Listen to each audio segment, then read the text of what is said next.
Clinton Jaws, guys. There's a website out there called clintonjaws.com. Oh, man, I don't know how to start this. I just kind of sitting here for 10 minutes trying to think about how I'm going to start this. I got to start it with a summary, I think. Because there's new information. There's more information you got to hear about this, okay? There's a bigwig in the RCMP. His name is Darren Campbell. And he was one of the leaders when it came to the mass shooting of 22 people in Canada that you all know about.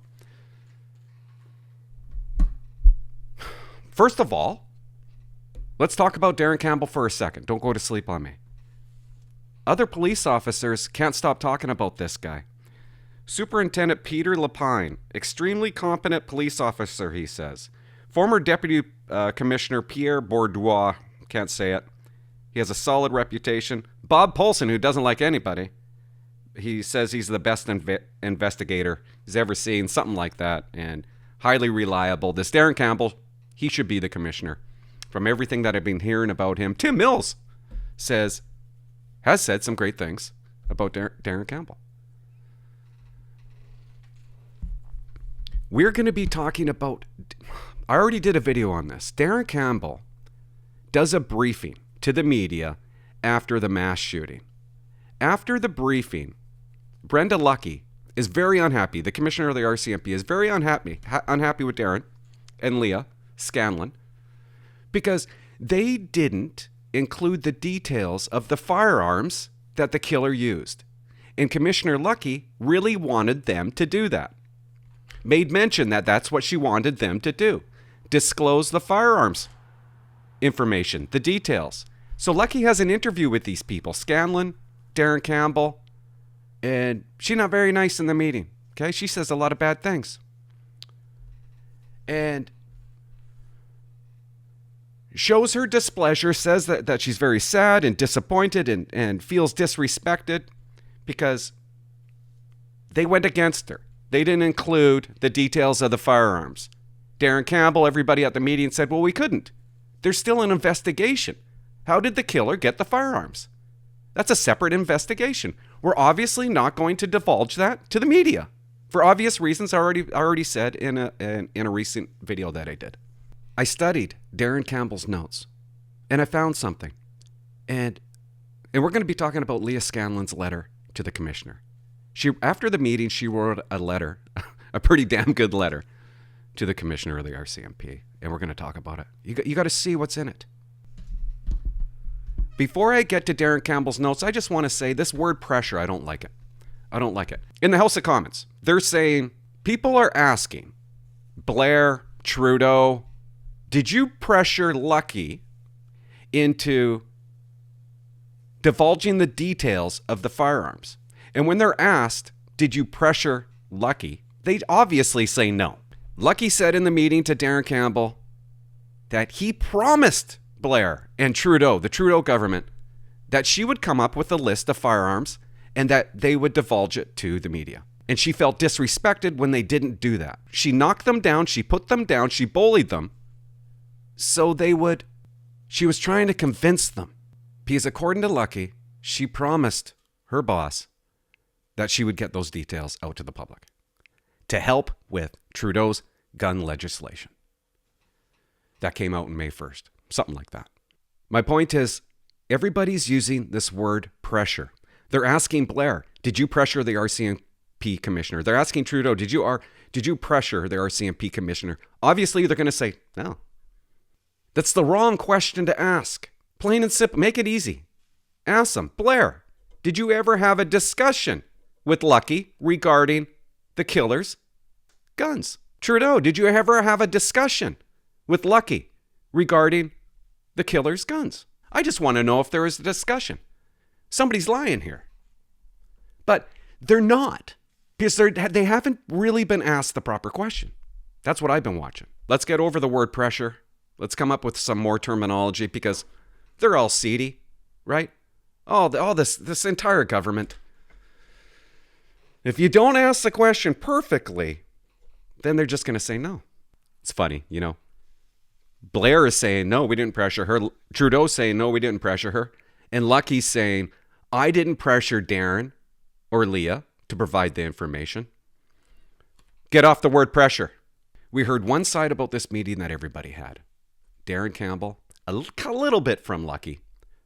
And we're also going to be talking about, now we're going to hear Leah Scanlan's side. But first, I just want to go over the Darren Campbell's notes really quick. I know I'm all over the place. And I think, what did Lucki really do bad? It's how she treated them in that meeting. Number one for me. Number two, even though she heard the words, you're going to jeopardize our investigation. She still didn't care. I feel like everybody's late to the game. You know what? I started my YouTube channel in 2020 and I started talking about Lucki right away. It was one of my first videos. I couldn't believe when she said there was systemic racism in the RCMP. It was all downhill. It's been a continuous nosedive since she has said those words. I remember a guy I used to work with, he lives in Nanaimo, and he called me up. He said, yeah, Clint, I'll admit, I love your podcast. And this was at the beginning. But, some Nanaimo members think you flipped your lid. You're calling out the commissioner. He's calling out the commissioner. Those were his words. And I'm like, yeah. Of course I am. I can't believe what I'm seeing. I can't believe what I'm hearing. And I think everybody's finally catching up. This is what scares me. When Lucki steps down, who's going to find her replacement? Will it be Trudeau? We're just going to get another Lucki? I hope Pierre Poilievre is the one who picks the next RCMP commissioner. And it should be Darren Campbell. Why not? Guys, I say some things that are wrong. And what I'm about to say, I might have titled this. I haven't come up with a title yet. But did Darren Campbell walk out of a meeting with Brenda Lucki? I reviewed his note. Nobody's talking about this, so I feel alone. I feel like it's possible that I have this part wrong, okay? But I read his notes. Look at his notes. I want you to look at this part, okay? Because I'm going to get back to it later. Sad and disappointed, disrespect, that we are people down. I think he's saying that we are letting people down. He's saying that that's what Lucki said to them in the meeting. Remember that. Okay, look at this part here. Right here. This went on for some time, the belittling and criticism to the point that it didn't sound that it would stop. It is so hard to read this guy's writing. I heard the message loud and clear. I asked the CO if she was okay if I got up and left, and she nodded yes. That's exactly what I did. It sounds like Darren Campbell left that meeting. Could you imagine that things got so bad in this meeting? I can't imagine any police officer walking out on the commissioner of the RCMP. But it sounds like Darren Campbell actually walked out of this meeting. Maybe I'm wrong, but that's what it looks like to me. That's unbelievable. To have the courage of conviction to actually do that is impressive. Not too many people would actually do that. One more point about Darren Campbell's notes. He told the commissioner in that meeting, in those notes, section of notes, that we got an investigation going on. Also in the U.S. side.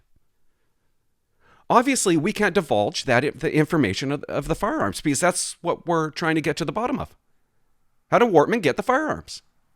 Now, was he telling the truth when he said they got an investigation going on? You better believe it. Look at that. The very next day, April 29, after the meeting, they're investigating how this killer got the firearms. Lisa Banfield interview.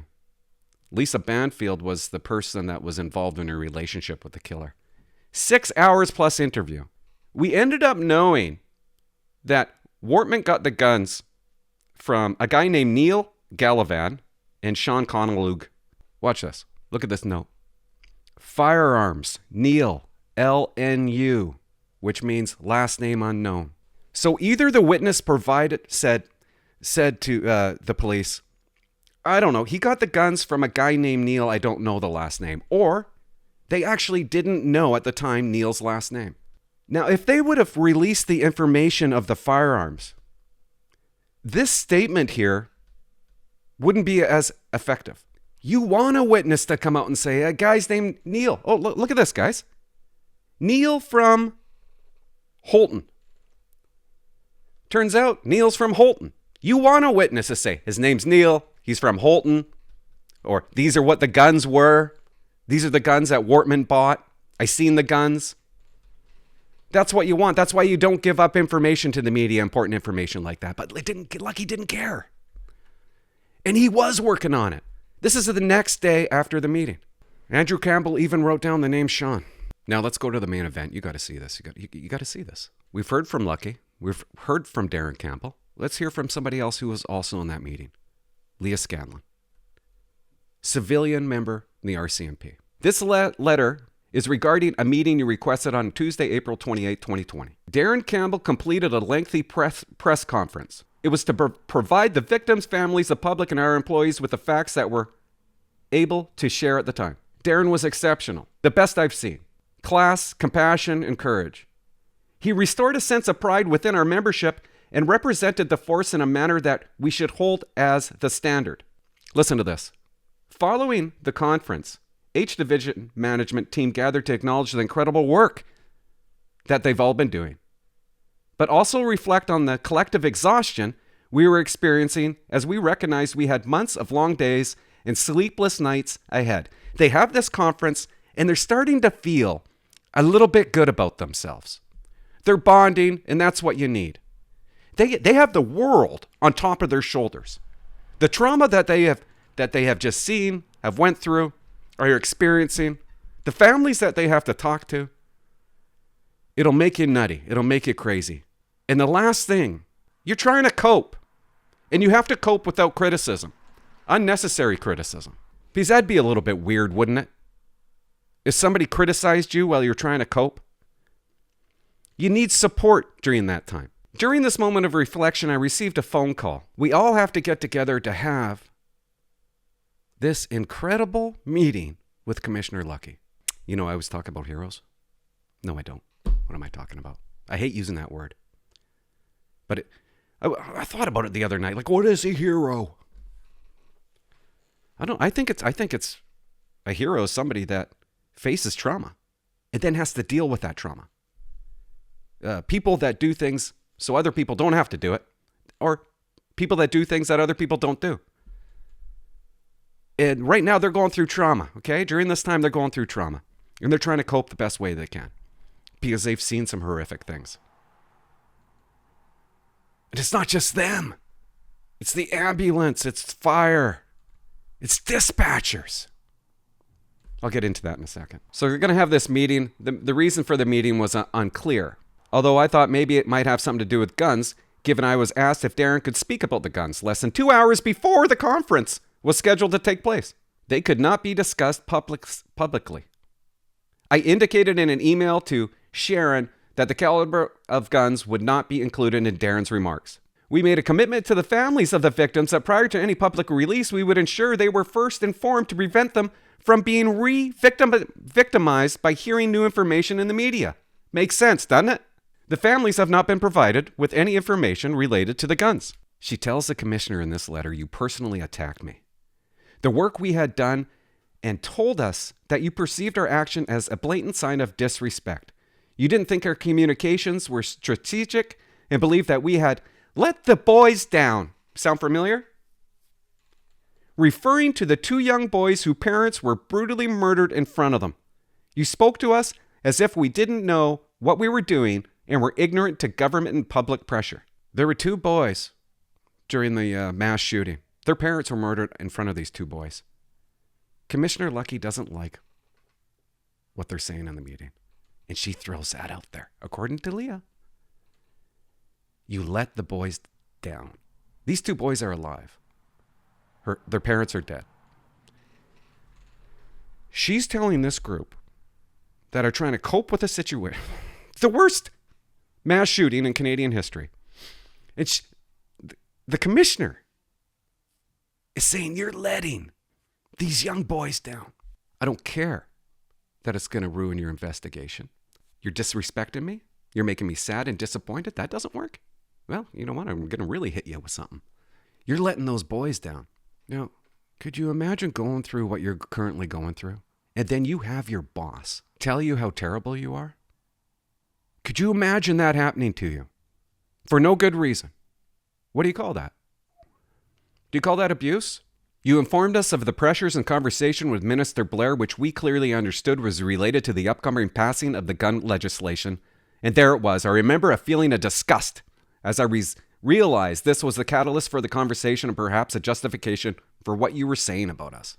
I could not believe what you, the leader of our organization, was saying, and I was embarrassed to be privy to what was unfolding. It was appalling, inappropriate, unprofessional, and extremely belittling.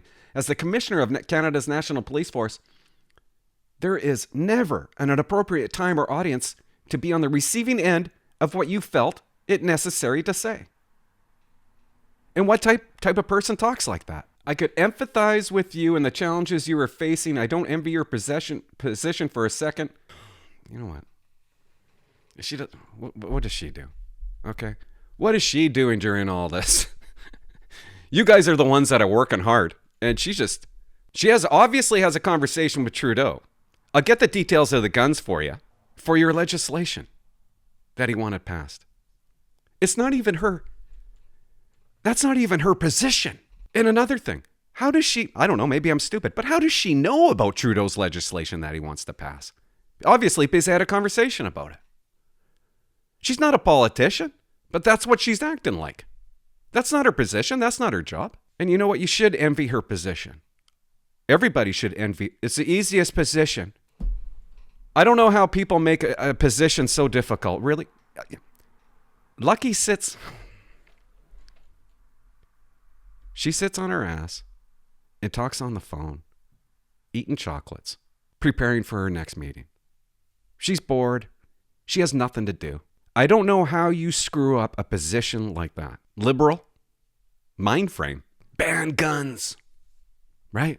Of course there's systemic racism in the RCMP, right? Why can't we just have a commissioner who just stands up to these people? It's really easy. No, there's no systemic racism. Don't be dumb. Of course we're not going to release information about the guns. There's an investigation going on. But she makes their job harder than it is. She did this to herself. And to be honest with you, I mean, obviously over her head. Completely. And that's okay. Just admit it.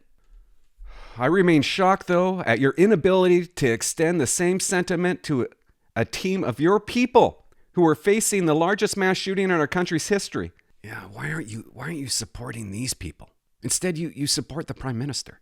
A team who had pressures coming from governments at every level, while at the same time having the world watching our every move and the global media criticizing our people, including the actions of a fallen member. Our friend and colleague was murdered. There are over 20 individual stories of unbelievable terror that will haunt us forever. And employees were falling apart physically and mentally. And this is how she treats this group of people. Our members were looking to their leaders, yeah, good luck, for help and reassurance. Why can't they just do that? That's the problem with the RCMP right there. Suffice to say, what we were facing in Nova Scotia day in and day out likely looked and felt very different from the vantage point in Ottawa while you're eating your chocolates and talking on the phone. It stood out to me that once you were informed that there was a miscommunication and Sharon advised that she be briefed incorrectly and we had never intended to mention the guns, you did not see it fitting to apologize or take accountability for what you said. Doesn't say sorry. Obviously, there was a miscommunication that we're going to learn more about later in the future. I want to share something personal with you with the hope of imparting empathy so that this does not happen to another group of people, to ensure you appreciate the impact of words. She's such a good writer. Do you remember saying this to us? You let those boys down. A week earlier, the details of the boys' parents being murdered in front of them were discussed internally. Hearing about the foot chase through the home that ended with the boys lying for hours with their parents who were shot to death, while our OCC operator dispatcher stayed with them online and while our ERT team tried to get them out. This is what these people went through. And Lucki is telling them, you let them down. You let these boys down. And we forget about it, right? We forget about dispatchers. Dispatcher spent 2 hours with these kids on the line. You don't think that's damaging? You think the dispatcher's ever going to get that out of her or his head? Just the story alone won't get it out of my head.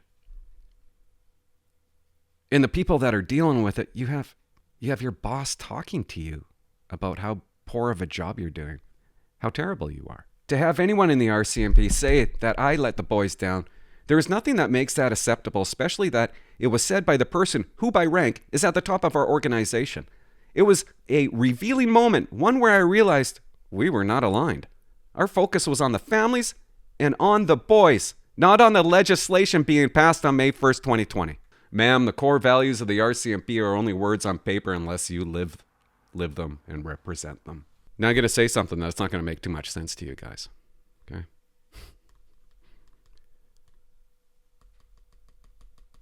I think we're going to learn that there was a lot said in that meeting, especially if you read between the lines. It's possible. Okay, I'm not saying this is a fact. Okay? It's possible that somebody was called a horrible human being in that meeting. Somebody said, who with a lot of authority, said to another person, "You're a horrible human being." Is this true, Clint? Don't know. I don't know. But it's possible.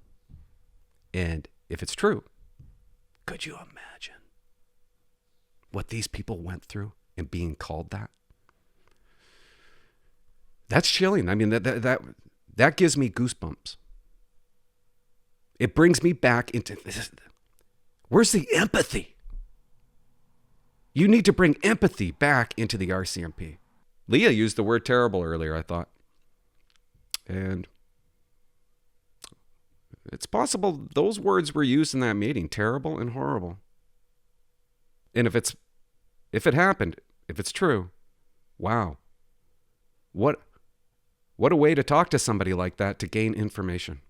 That's the stuff we got to weed out of the RCMP. You should never be mad at another police officer. No boss should ever be upset or angry. There's no need to. Do we get angry at a bad guy for being drunk? No. I've never once. I had a guy spit all over my face, drenched my face with his saliva. And I did my job. I arrested him. I charged him.